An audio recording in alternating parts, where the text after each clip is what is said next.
नमस्कार दोस्तों, स्वागत है आपका हिंदी नॉलेज शो में। तो दोस्तों, पेमेंट ट्रांसफर मार्केट पर अब से एक साल पहले तक अमेरिका का संपूर्ण कब्जा था। कोई देश इस मार्केट में अमेरिका के अलावा था ही नहीं। और यकीन मानिए, इस मार्केट से अमेरिका को जितना पैसा मिलता था ना, उससे 100 गुना ज्यादा तो अमेरिका को शक्ति मिलती थी। वो कैसे? दरअसल पेमेंट ट्रांसफर जो मार्केट होता है ना, इससे आपको कमीशन मिलता है। जैसे कि क्रेडिट कार्ड या डेबिट कार्ड जो होते हैं, उन पर वीजा या मास्टर कार्ड लिखा होता है। तो जब भी आप ट्रांजैक्शन करते हैं तो आपका बैंक एक छोटा सा अमाउंट कमीशन के रूप में वीजा और मास्टर कार्ड को देता है। और आपको बता दूं, ये दोनों ही कंपनियां अमरीकी है। हर साल अमेरिका को कई सौ अरब डॉलर का मुनाफा होता है इन दो कंपनियों की वजह से। दुनिया भर का जो पेमेंट सिस्टम है, इन दो कंपनियों की मुट्ठी में है। चाहे किसी भी देश में आप चले जाइए। लेकिन बात सिर्फ पैसा कमाने की नहीं है, अमेरिका को बहुत कुछ मिलता है इन दो कंपनियों की वजह से। दरअसल इन दो कंपनियों के पास डाटा भी होता है कि दुनिया का कौन सा व्यक्ति कहां पर कितने पैसे खर्च करता है। और ये बहुत ही बहुमूल्यवान डाटा है जो अमेरिका तक पहुंचता है। ऐसे में सिर्फ पैसा ही नहीं, ये बहुत ही बहुमूल्यवान डाटा भी अमेरिका के हाथों में था इस पूरे मार्केट की वजह से। लेकिन अभी तो कुछ नहीं, भविष्य में तो ये अमेरिका को और शक्तिशाली बनाता। क्यों? क्योंकि अभी आप देखते हैं ज्यादातर चीजें कैश में ही होती हैं। बहुत ही कम लोग हैं जो डिजिटल या फिर एटीएम से ट्रांजैक्शन करते हैं। लेकिन भविष्य में तो हर एक चीज डिजिटली ट्रांजैक्शन ही होगी।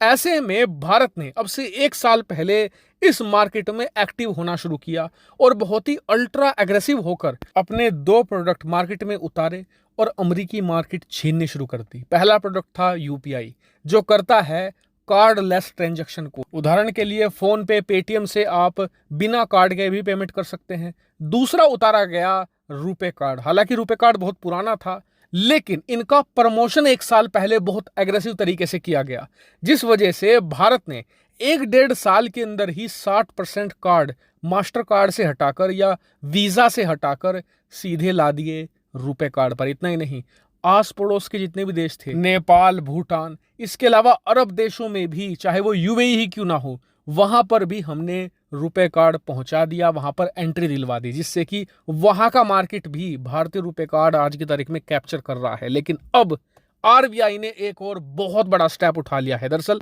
अब आरबीआई यूपीआई को क्रेडिट कार्ड से लिंक करने जा रही है। ये एक बहुत बड़ा स्टेप होगा और इससे लोगों को बहुत ज्यादा सहूलियत भी मिलेगी। और कार्ड और यूपीआई का जो मिक्सचर होगा, इसे रेवोल्यूशनरी बताया जा रहा है। भविष्य में बहुत ही बड़े लेवल पर इसका इस्तेमाल किया जाएगा और आरबीआई इसको लेकर मेगा लेवल पर तैयारियां कर रही हैं। और एक्सपर्ट ये बता रहे हैं कि जैसे ही क्रेडिट कार्ड को यूपीआई से लिंक किया जाएगा ना, उसके बाद आप देखिएगा यूपीआई का एक बहुत बड़ा बूम आएगा और यूपीआई वर्ल्ड स्टेज पर एक बहुत ज्यादा बड़ा पेमेंट ट्रांसफर का मेथड बन जाएगा। और उससे भी बड़ी संभावना यह है कि इस लिंक सिस्टम को देखकर बहुत सारे अन्य देश भी भारतीय यूपीआई को अपनाना शुरू कर देंगे, जिससे कि अल्टीमेट तौर पर पूरे कार्डलेस ट्रांजैक्शन मार्केट का भारत अकेला किंग बन जाएगा।